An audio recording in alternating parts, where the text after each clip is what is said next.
ಗುರುಜಿ, ರಹಸ್ಯವನ್ನೇನೋ ಹೇಳ್ತೀನಿ ಅಂತ ಹೇಳಿದ್ರಿ, ಆದ್ರೆ ಅದಕ್ಕೂ ಮುನ್ನ ಶಿವಂ ವಾಸ್ತು ವಿಭಾಗದಲ್ಲಿ ಇವತ್ತೇನು ತಿಳಿಸ್ಕೊಡ್ತಿದ್ದೀರಾ? ವೀಕ್ಷಕರೇ, ಈ ಶಿವಂ ವಾಸ್ತುಗೆ ತಮ್ಮೆಲ್ಲರಿಗೂ ಆಧಾರದ ಸ್ವಾಗತ. ಶಿವ ಅನ್ಬೇಕಲ್ವಾ? ಆ ಶಿವ ಅನ್ನಕ್ಕೆ ಪ್ರಯತ್ನ ಪಡೋಣವಾ? ಬನ್ನಿ ಶಿವನ್ ಸ್ವಾಗತಿಸೋಣ.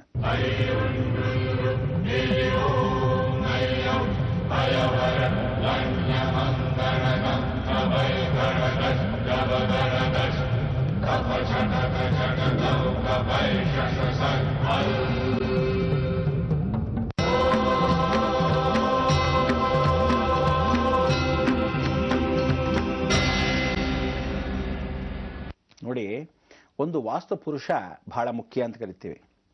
ಎಲ್ಲ ದೇವತೆಗಳು ಮೇಲ್ಭಾಗದಿಂದ ಆಕಾಶ ಮಾರ್ಗದಲ್ಲಿ ಅವನ ತಳ್ಳಿ ಬಿಸಾಕಿದಾಗ ಯಾವ ದೇವತೆಗಳನ್ನು ವರ ಕೊಟ್ಟಿಲ್ಲದೆ ಇದ್ದಾಗ ಇವನಿಗೆ ಜಗತ್ತಲ್ಲಿ ನೀನೇ ದೊಡ್ಡ ರಾಕ್ಷಸ, ನೀನೇ ಈ ಭೂಮಿಯನ್ನು ತಿಂದು ಹಾಕಿ ಕಬಳಿಸ್ಕೊಂಡು ತಿನ್ನೋ ಬದಲು ಇದಕ್ಕೆ ಈ ಭೂಮಿಗೆ ನೀನೇ ರಕ್ಷಕನಾಗು, ಆ ಭಕ್ಷಕನ ಬೇಡ ಅಂತೇಳಿ ಅವನ್ನೇ ಭಗವಂತ ಅಂತ ಮಾಡಿಟ್ಬಿಟ್ರು.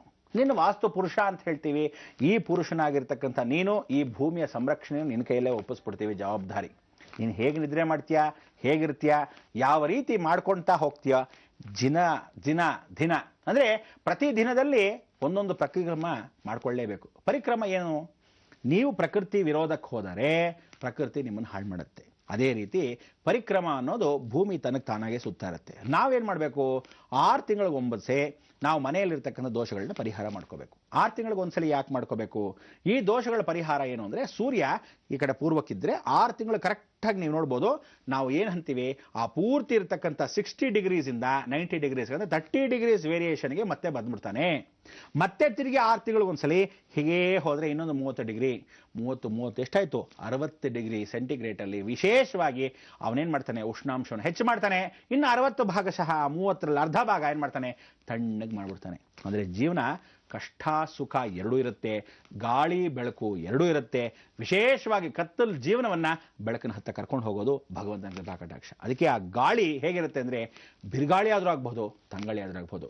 ನಾವು ಜೀವನದಲ್ಲಿ ಯಾವ ಕಾಲಕ್ಕೂ ಬಿರುಗಾಳಿ ಬೇಡಪ್ಪ, ತಂಗಾಳಿ ಸಾಕು ಅಂದರೆ ಮನೆ ನಿವೇಶನ ಸರಿ ಮಾಡ್ಕೋಬೇಕು. ಅದಕ್ಕೋಸ್ಕರ ಈ ಶಿವಂ ವಾಸ್ತುವಿನಲ್ಲಿ ಪರಮೇಶ್ವರ ಈ ವಾಸ್ತುವಲ್ಲಿ ನೀನೇ ವಾಸ್ತುವಾಗಿರಬೇಕು. ಪ್ರತಿದಿನ ಶಿವಂ ವಾಸ್ತು ಶಿವಂ ವಾಸ್ತು ಶಿವಂ ವಾಸ್ತು ಅಂತ ನಾವು ಹೇಳ್ತೀನಿ. ನಾನು ಹೇಳ್ಕೊಟ್ಟಾಗ ನೀವೇನು ಹೇಳಿದ್ರಿ? ಗೃಹಪ್ರವೇಶ ಮಾಡಿದಾಗ ದಯವಿಟ್ಟು ಹೇಳ್ತಾ ಇದ್ದೀನಿ, 3 ಸರಿ ಹೇಳಿ, ಶಿವಂ ವಾಸ್ತು ಶಿವಂ ವಾಸ್ತು ಶಿವಂ ವಾಸ್ತು ಅಂತ ಹೇಳ್ಕೊಟ್ಟಿದ್ದೆ. ಏನೇ ಶಿವಂ ವಾಸ್ತು? ಒಂದ್ಸಲಿ ಗೃಹಪ್ರವೇಶದಲ್ಲಿ ಶಿವಂ ವಾಸ್ತು ಅಂತ ಹೇಳಬೇಕು, 2ನೇ ಸಲ ಶಿವಂ ವಾಸ್ತು ಅನ್ಬೇಕು, 3ನೇ ಸಲ ಶಿವಂ ವಾಸ್ತು ಅನ್ಬೇಕು. ಅಯ್ಯೋ 3 ಸಲ ಶಿವಂ ವಾಸ್ತು ಹೇಳ್ಬಿಡ್ಬೋದಲ್ಲ ಅನ್ಬಾರ್ದು. ನೋಡಿ, ಮೊದಲನೇ ಸಲ ಹೇಳಬೇಕಾದ್ರೆ ಸ್ವರ ಕೆಳಗಿರಬೇಕು, ಶಿವಂ ವಾಸ್ತು ಅನ್ಬೇಕು. 2ನೇ ಸಲ ಶಿವಂ ವಾಸ್ತು ಅನ್ಬೇಕು. 3ನೇ ಸಲ ಜೋರಾಗಿ ಶಿವಂ ವಾಸ್ತು ಅನ್ಬೇಕಾದ್ರೆ ಇಡೀ ಕುಟುಂಬ ಪರಿವಾರ ಸಮೇತ ವಾಸ್ತು ಪುರುಷನ ಆಹ್ವಾನ ಮಾಡಬೇಕಾದ್ರೆ 64 ಪೀಠಾಧಿಪತಿಗಳಿಗೆ ಪ್ರಾರ್ಥನೆಯನ್ನು ಮಾಡಿಕೊಂಡಾಗ ಬಲಿಯನ್ನು ಕೊಡಬೇಕು. ಏನ ಬಲಿ ಅಂದರೆ ಕೂಷ್ಮಾಂಡ ಬಲಿ. ಈ ಕೂಷ್ಮಾಂಡ ಬಲಿ ಅಂದರೆ ಬೂದ್ ಕುಂಬಳಕಾಯಿ, ವಿಶೇಷವಾಗಿರ್ತಕ್ಕಂಥ ಆಶ್ ಗಾರ್ಡ್. ನೀವೆಲ್ಲ ಏನು ಮಾಡ್ಬಿಡ್ತೀರಾ? ಇಂಗ್ಲೀಷಲ್ಲಿ ಬೂದ್ ಕುಂಬಳಕಾಯಿ ಏನಪ್ಪ ಅಂದರೆ ಪಂಪ್ಕಿನ್ ಅಂದ್ಬಿಡ್ತೀರಾ. ಪಂಪ್ಕಿನ್ಗೆ ಏನಕ್ಕೆ ಸಂಬಂಧ? ಅದು ಸಿಹಿ ಕುಂಬಳಕಾಯಿ. ಬೂದ್ ಕುಂಬಳಕಾಯಿನ ಬೂದಿ, ಅದಕ್ಕೆ ಬೂದ ಕುಂಬಳಕಾಯಿ. ಆಶ್ ಗಾರ್ಡ್ ಅಂದರೆ ಭಸ್ಮಾಂತಕಂ ಇದಂ ಶರೀರಂ, ದೇಹವನ್ನು ತನಗೆ ತಾನಾಗೇ ಭಸ್ಮ ಮಾಡಿಕೊಡ್ತಕ್ಕಂಥ ಏಕೈಕ ವಸ್ತು ಅದು ಸಾಕ್ಷಾತ್ ಪರಮೇಶ್ವರ. ಅದಕ್ಕೆ ಹೇಳ್ತಾರೆ, ವಾಯುರನಿಲಂ ಅಮೃತಂ ಅಭೇದಂ ನಿಶ್ಚಲಂ ಭಸ್ಮಾಂತಕಂ ಇದಂ ಶರೀರಂ. ತನಗೆ ತಾನಾಗೇ ಇದಂ ಶರೀರವನ್ನ ಭಸ್ಮವನ್ನು ಮಾಡ್ಕೊಳ್ತಕ್ಕಂಥ ಏಕೈಕ ಬಲಿಯನ್ನು ಕೊಡ್ತಕ್ಕಂಥದ್ದು ಕೂಷ್ಮಾಂಡ. ಈ ಕೂಷ್ಮಾಂಡ ಬಲಿಯನ್ನು ಏನು ಮಾಡಬೇಕು? 10 ಭಾಗ ಮಾಡ್ಕೋಬೇಕು. ಒಂದು ಬಲಿಯನ್ನು ಮಾಡ್ಕೊಂಡಾಗ 10 ಭಾಗ ಮಾಡ್ಕೋಬೇಕು. 8 ಅಷ್ಟದಿಕ್ಪಾಲಕರು ಇಡಬೇಕು. ಇಡೀ ಮಧ್ಯದಲ್ಲಿ ಒಂದನ್ನು ಇಡಬೇಕು. ಹೊರಭಾಗದಲ್ಲಿ ಬಲಿಯನ್ನು ಇನ್ನೊಂದು ಭಾಗ ಕೊಡಬೇಕು. ದ್ವಾರಕ್ಕೆ ಕೊಡ್ಕೋಬೇಕು. ಪೂರ್ವ ಉತ್ತರ ದ್ವಾರೆ, ಉತ್ತರ ಪೂರ್ವ ದ್ವಾರೆ ಅಂತ ಹೇಳಿ ಈ ಕಡೆ ಜಯಾವಿಜರಿದ್ದ ಹಾಗೆ ಬಾಗಿಲ ದ್ವಾರಕ್ಕೆ ಕೊಟ್ಕೋಬೇಕು. ಹೀಗೆ ಆ ಬಲಿಯನ್ನು ಕೊಡ್ತಕ್ಕಂಥ ವಿಚಾರ ಈ ಕೂಷ್ಮಾಂಡದಲ್ಲಿ. ಅದಕ್ಕೆ ಆ ಬಲಿಯನ್ನು ಕೊಟ್ಟು ವಾಸ್ತು ಪುರುಷನ ಆಹ್ವಾನ ಮಾಡ್ಕೋಬೇಕು. ಅದಕ್ಕೆ ಪ್ರತಿ ವರ್ಷ ನೀವು ಇನ್ನೇನೂ ದೊಡ್ಡ ಖರ್ಚಿಲ್ಲಪ್ಪ, ಏನು ಖರ್ಚು ಮಹಾಲಿ, ಒಂದು ಮನೆ ಕಟ್ಟಿದಾಗ ಆ ಮನೆ ನಿವೇಶನದಲ್ಲಿ ಇರಬೇಕಾದ್ರೆ ವಾಸ್ತು ಪೂಜೆ ಮಾಡಿಸ್ಕೋಬೇಕು. ಲಕ್ಷಾಂತರ ರೂಪಾಯಿ ಸುರಿತೀರಾ, ಎಲ್ಲೆಲ್ಲೋ ಹೋಗಿ ದೇವ್ರ ಪೂಜೆ ಪುನಸ್ಕಾರ ಮಾಡ್ತೀರಾ, ಒಂದು ಹೋಮ ಮಾಡ್ಬಿಡ್ತೀರಾ. ಅದೆಲ್ಲ ಮುಖ್ಯ. ಅನ್ನ ಬಲಿ, ಕೂಷ್ಮಾಂಡ ಬಲಿಯನ್ನ ಪ್ರತಿ ವರ್ಷ ನಿಮಗೆ ಖರ್ಚಾಗೋದಿಷ್ಟೇ. 2 ಬೂದ್ ಕುಂಬಳಕಾಯಿ, ಲಕ್ಷಣವಾಗಿ 2 ಬೂದ್ ಕುಂಬಳಕಾಯಿ ದೊಡ್ಡದಾಗಿ ಇಟ್ಕೊಳ್ಳಿ, ನಿಮ್ಮ ತಾತನ ಮನೆ ಗಂಟೆ ಏನು ಹೋಗಲ್ಲ. 2 ಬೂದ್ ಕುಂಬಳಕಾಯಿ, 2 ಬಕೆಟ್ ಅನ್ನ. ಆ ಅನ್ನ ಏನೋ ಚೆರು ಅಂತ ಹೇಳ್ತೀವಿ, ಅಂದರೆ ಹೋಮಕ್ಕೆ ಹಾಕಬೇಕಾದ್ರೆ ಚೆರು ಅಂತೀವಿ. ಭಸ್ಮ ಅಂತ ಇದು ಬಲಿಹಾರ ಮಾಡಿದಾಗ ಬಲಿಹರಣಕ್ಕೆ ಅನ್ನ ಬಲಿ ಅಂತ ಕರಿತೀವಿ. ಈ ಅನ್ನ ಬಲಿಯನ್ನ ಎಲ್ಲೆಲ್ಲಿ ಬಲಿ ಮಾಡ್ತೀವೋ ಅಂದ್ರೆ ಒಂದೊಂದು ಬಾಳೆ ಎಲೆ ತಗೋಬೇಕು, ಅಥವಾ ಮುತ್ತುಕದೆಲೆ ಅಂದ್ರೆ ಇಸ್ತ್ರಿ ಎಲೆ ಅಂತ ಹೇಳ್ತಿರಲ್ಲ, ಎಲ್ಲ ಎಲೆಗಳ ಊಟದ ಎಲೆ ತಗೊಳ್ಳಲ್ವಾ, ಹಾಗೆ ಆ ಎಲೆಗಳನ್ನ ಅಷ್ಟದಿಕ್ಪಾಲಕರಿಗೆ ಪೂರ್ವ, ಪಶ್ಚಿಮ, ಉತ್ತರ, ದಕ್ಷಿಣ, ಆಗ್ನೇಯ, ನೈಋತ್ಯ, ವಾಯುವ್ಯ, ಈಶಾನ್ಯ ಹೀಗೆ 8 ದಿಕ್ಕಲ್ಲಿ ಹಾಕಿ ಮಧ್ಯ ಬ್ರಹ್ಮಸ್ಥಾನದಲ್ಲಿ ಒಂದನ್ನಿಟ್ಟು ಪೂರ್ತಿ ಪ್ರದಕ್ಷಿಣೆ ಮಾಡ್ಕೊಂಡು ಬರೋದಲ್ಲದೆ ಹೊರಭಾಗದಲ್ಲಿ ನಿಂತು ದ್ವಾರಕ್ಕೆ ಹಾಕಬೇಕು. ಅಯ್ಯೋ ನಮ್ಮ ಮನೆ ಚಿಕ್ಕದು ಏನು ಮಾಡೋದು, ಆ ಚಿಕ್ಕ ಮನೇಲಿ ನಾನು ವಾಸ್ತು ಬಲಿ ಮಾಡೋಕ್ಕಾಗತ್ತಾ? ಖಂಡಿತ ಮಾಡೋಕ್ಕೆ ಸಾಧ್ಯ ಇಲ್ಲ. ಹಾಗೇನು ಮಾಡೋದು, ಟೆರೆಸ್ ಮೇಲೆ ಹೋಗಿ ಮಾಡಿ ಮೇಲೆ 8 ದಿಕ್ಕಲ್ಲೂ ಆ ಟೆರೆಸ್ ಮೇಲೆ ಇಟ್ಕೋಬೋದು.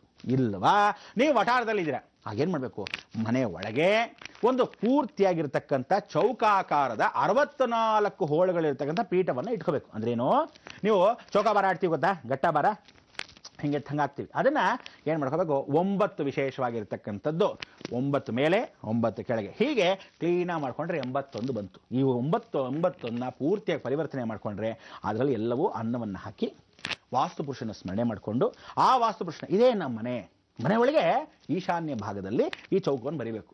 ಆ ಮನೆಯಲ್ಲಿ ಇದನ್ನು 8 ಭಾಗ, ಆ ಚಿಕ್ಕ ಚೌಕ ಏನು ಬರ್ಕೊಂಡಿರ್ತೀರ ಆ ಚೌಕ ಸುತ್ತಲೂ 8 ಭಾಗದಲ್ಲಿ ವಿಭಿನ್ನ ಮಾಡ್ಕೊಳ್ಳೋದು.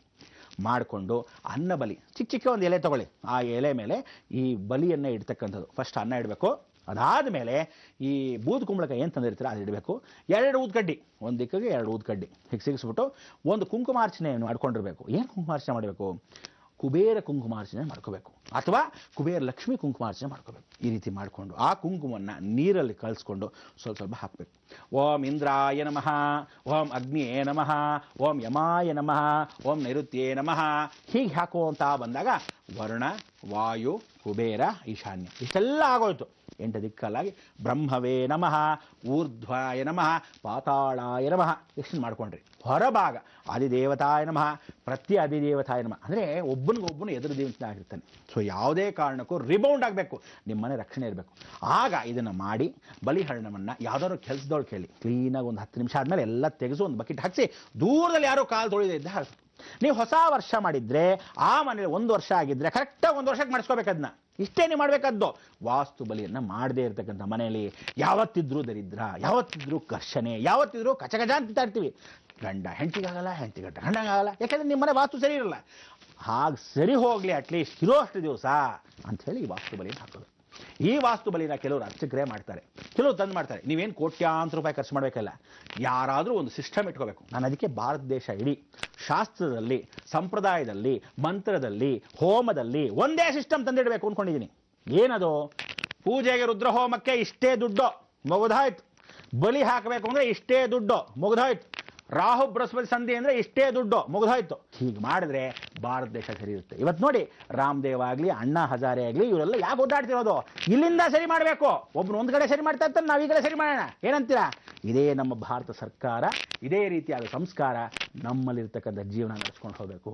ಅದಕ್ಕೆ ಹೇಳೋದು, ಈ ಶಿವಂ ವಾಸ್ತು ಅಲ್ಲೂ ಪ್ರತಿಯೊಂದು ಪೂಜೆ ಪುನಸ್ಕಾರಕ್ಕೂ ಮನೇಲಿರ್ತಕ್ಕಂಥ ಆದ್ಯ ಕರ್ತವ್ಯ ಏನಿದೆ, ಮನೆ ಒಬ್ಬನಿಗೂ ಒಂದೇ ಸಿಸ್ಟಮ್, ಒಂದೇ ರೂಲ್ಸ್. ಅದಕ್ಕೆ ನೀವು ಯಾವ ಕಾಲಕ್ಕೂ ಗ್ರಹಗಳನ್ನ ಚೇಂಜ್ ಮಾಡೋಕ್ಕೆ ಸಾಧ್ಯ ಇಲ್ಲ.